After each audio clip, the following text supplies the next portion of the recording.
Ce n'est pas parce que vous avez des difficultés que vous avez fait quelque chose de mal. Nous passons tous par des épreuves et des saisons que nous ne comprenons pas. Ce que je veux que vous voyiez, c'est que l'obscurité n'est pas permanente. À un moment donné, vous allez passer de la soirée à la matinée. Dieu va changer les choses. Vous allez en sortir promu, grandi, à une nouvelle étape de votre destinée. Le livre de la Genèse commence par raconter comment Dieu a tout créé. Il est intéressant de noter qu'il est dit que le soir et le matin étaient le premier jour. On pourrait penser que c'est l'inverse, que le matin et le soir sont le premier jour. Mais Dieu commence le jour dans l'obscurité, à minuit. Rien ne semble si différent. Si vous n'aviez pas de montre, vous ne sauriez pas que vous êtes entré dans un nouveau jour. Il fait toujours noir dehors, c'est la même chose qu'à 9h, 10h, 11h du soir. Il n'y a aucun signe que quelque chose a changé. Mais quand l'horloge sonne minuit, pendant cette seconde où rien ne semble différent, on passe de la soirée à la matinée. Il fait toujours nuit, mais c'est un nouveau jour. Ce serait plus logique si le jour commençait quand le soleil se lève. 6h ou 7h du matin, quand l'aube se lève, quand la lumière arrive. Il est évident que c'est un nouveau jour. On peut le voir. Les choses ont changé. Nous entendons les oiseaux commencer à gazouiller. Le soleil passe à l'horizon. Nous avons toutes ces preuves que nous sommes entrés dans un nouveau jour. Mais Dieu a choisi de commencer la journée dans l'obscurité exprès. C'est symbolique de la façon dont il fait les choses dans nos vies. Il nous donne la promesse que nous sommes entrés dans un nouveau jour, qu'il nous redonne la santé, que nous allons prêter et non emprunter, que notre enfant va reprendre le cours de sa vie. Nous croyons, nous prions, nous nous appuyons sur la promesse, mais rien ne semble différent. Le psalmiste a dit, au moment où tu pries, le vent de la bataille tourne. Cela signifie que lorsque vous dites Amen, c'est un nouveau jour. Il se peut que vous n'en voyez aucun signe. Ce n'est pas grave, car la victoire commence dans l'obscurité. Lorsque vous réaliserez que Dieu commence par l'obscurité pour vous apporter de nouvelles choses dans votre vie, vous ne vous découragerez pas. Vous le remercierez au milieu de l'obscurité. Vous le louerez malgré ce qui essaye de vous arrêter. C'est ce qu'ont fait l'apôtre Paul et Silas dans Acte 16. Ils avaient été mis en prison pour avoir partagé leur foi dans la ville de Philippe. Ils ont été attachés dans la partie la plus profonde du cachot pour s'assurer qu'ils ne pourraient pas s'échapper. Paul et Silas avaient les pieds solidement enchaînés dans des ceps de bois et des gardes se tenaient devant les portes de la prison. Il semblait qu'ils allaient être emprisonnés. On n'entendrait plus jamais parler d'eux. Toutes les chances étaient contre eux. Mais les autres n'ont pas le dernier mot. Il n'y a pas d'obstacle que Dieu ne puisse déplacer. Il n'y a pas de maladie qu'il ne puisse guérir. Une dépendance dont il ne peut pas vous libérer. Assis dans le cachot après avoir été faussement accusés, battus à coups de bâton, Paul et Silas auraient pu être déprimés. Ils auraient pu dire « Dieu, ce n'est pas juste. Pourquoi cela est-il arrivé? Nous faisons ce que tu voulais que nous fassions. » Mais l'Écriture dit qu'à minuit, ils priaient et chantaient des louanges, remerciaient Dieu. Il est intéressant de noter qu'il nous est dit à quelle heure cela s'est produit. On ne nous donne pas l'heure dans la plupart des autres miracles que nous lisons dans les Écritures. Mais Dieu a demandé à l'écrivain de nous dire l'heure ici, parce que minuit signifie que c'est un nouveau jour. Alors que Paul et Silas chantaient des louanges, il y eut soudain un grand tremblement de terre. Les portes de la prison se sont ouvertes, les chaînes tombèrent de leurs pieds, ils sont sortis en hommes libres. Il peut y avoir une période d'obscurité où il semble que rien ne se passe.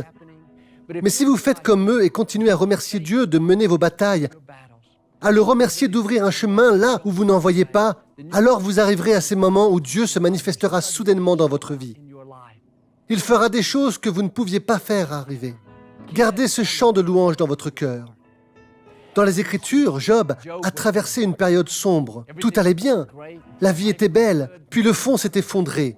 Il a perdu sa santé, sa famille, son entreprise. Ça ne semblait pas juste. Les Écritures disent que Job était l'homme le plus juste de son époque. En fait, Dieu a dit à Satan, « As-tu vu mon serviteur Job? Il n'y a personne comme lui dans tout le pays. Il est irréprochable.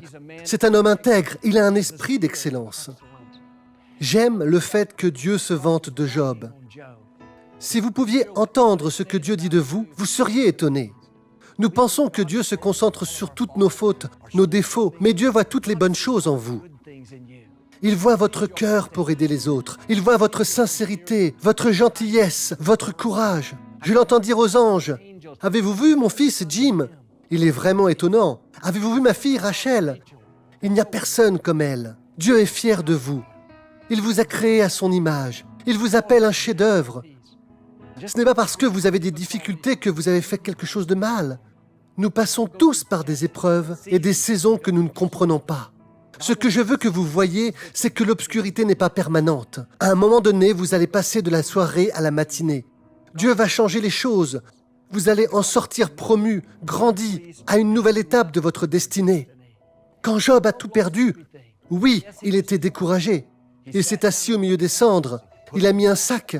Il est passé par des phases de contrariété, d'amertume, de confusion, de frustration. Mais finalement, il s'est relevé et est sorti des cendres. Il faisait toujours noir. Rien n'a changé, mais il disait « Je sais que Dieu m'a accordé sa faveur ».